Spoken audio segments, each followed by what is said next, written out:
The biggest mistake that you can make is overlooking the signs and symptoms of narcissistic mental abuse. If you've ever felt like you're walking on eggshells around someone, constantly doubting yourself, you might have experienced it. But here's the thing. You're not alone, and what you've gone through is real. So, let's unpack it together. Understanding the behaviors of survivors of this kind of abuse is key. The first behavior that you should keep an eye on is hypervigilance. Understanding hypervigilance is really important if you've been through narcissistic abuse. It's like your brain is always on the lookout for trouble. You're constantly scanning for signs of danger or manipulation. It's tiring to feel like you're always on high alert. However, recognizing this hypervigilance is the first step to feeling safer again. If you are someone you know is going through this, know that you're not alone. There are ways to get support and help. Talking to a therapist, taking care of yourself, and connecting with others who understand can make a big difference. Healing is possible, and you deserve to feel secure and at ease in your own life. Next, people who survived narcissistic abuse have low self-esteem. Narcissistic abuse hits hard on how you feel about yourself. It's like a constant voice in your head telling you that you're not good enough. You might find yourself doubting every little thing you do, thinking you'll always fall short. This feeling of being unworthy can seep into every part of your life, like your relationships and even your job. It's tough to shake off these thoughts once they take root in your mind. They make you question your worth and your abilities, making it hard to see the good in yourself. But remember, these feelings aren't who you really are. They're just scars from what you've been through. With time and support, you can start to rebuild your self-esteem and see yourself in a brighter light. You deserve to feel confident and valued, and you're capable of finding that within yourself. Third behavior, trust issues. Trust becomes a big issue for survivors of narcissistic abuse. They may find it hard to trust others, always fearing they'll be betrayed or hurt again. This can make it challenging to form new relationships or even maintain existing ones. Fourth behavior, emotional roller coaster. Going through narcissistic abuse can feel like riding an emotional roller coaster. You're tossed around by all sorts of feelings. One minute, you might be boiling with anger, and the next, drowning in sadness. It's like your emotions are on a wild ride and you can't predict where they'll take you next. This constant shifting can leave you feeling drained and lost, not knowing how to steady yourself. It's hard to make sense of these ups and downs, and it can be overwhelming, but it's important to know that it's okay to feel this way. It's a natural response to what you've been through. With time and support, you can start to regain control over your emotions and find some stability. You don't have to ride this roller coaster alone. Here is another behavior: boundary setting difficulty. Setting boundaries can be challenging for survivors of narcissistic abuse. They may struggle to assert themselves or speak up for their needs, fearing they'll be met with backlash or criticism.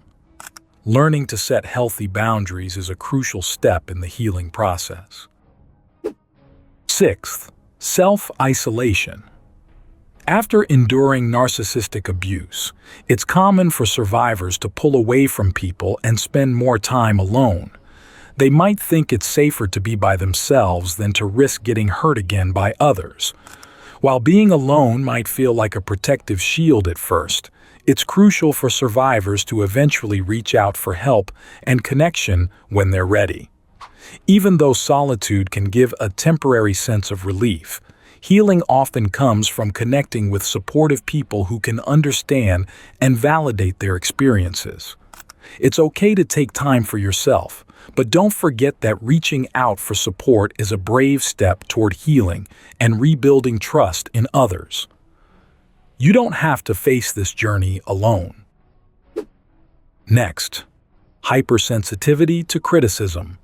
Survivors may become hypersensitive to any form of criticism, no matter how constructive or well-intentioned it may be. This sensitivity stems from their past experiences of being constantly criticized or belittled by their abuser. Eighth behavior, difficulty in trusting their own judgment. Following narcissistic abuse, trusting your own judgment can become a real challenge. The constant manipulation and gaslighting can make you doubt yourself at every turn. You might find yourself double-checking everything you think or feel, afraid that you'll make a mistake. It's like your confidence in your own judgment has been shaken to its core. Seeking validation from others becomes a habit as you look for reassurance that you're not making a wrong move. But it's important to remember that your instincts are still there, even if they've been clouded by past experiences. With time and practice, you can start to rebuild trust in yourself and your decision-making abilities. You're stronger than you think, and you have the power to reclaim your sense of self-assurance. Ninth, running away from conflict. After surviving narcissistic abuse, conflict can feel like walking on eggshells. It reminds you of the turmoil you've endured, so you might try to steer clear of it as much as possible. However, avoiding conflict can create new problems, especially when it comes to addressing issues or standing up for yourself. It's like trying to sweep things under the rug instead of facing them head-on.